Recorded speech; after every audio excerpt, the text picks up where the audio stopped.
Goeiedag. So sit ons weer Sondag by RSG gemeente, rustig op die bank en luister.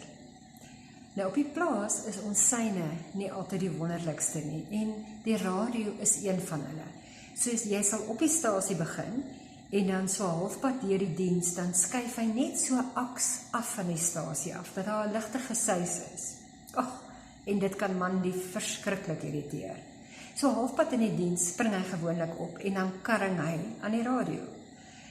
Maar nou met die feit dat hy rondspeel en probeer om die stasie perfect te kry ons al hierdie sterings in, en raak hy partykeer heeltemal van die stasie af. Het is nou die diens, nie man lief nie. En dan mis ons eintlik uit.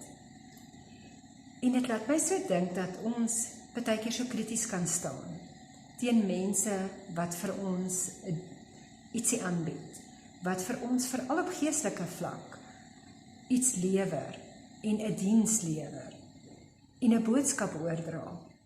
Weet jy, dikwels vang ons nie onsself en hoor ek hoe mense sê, jy weet, daai dominee, kyk net na dit, en hy moes anders dit en dat gedoen het, en daai persoon se leer was onsuiwer, en hoe krities ons kan staan.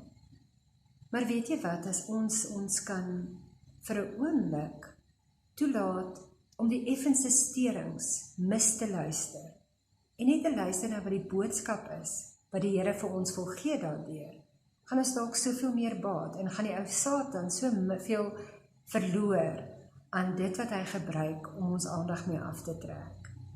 So volgende keer, as hy so van die stasie af effentjies is, maar jy kan nog steeds die boodskap hoor, oorweeg, moet jy karring aan die boodskapper, of moet jy luister na die boodskap?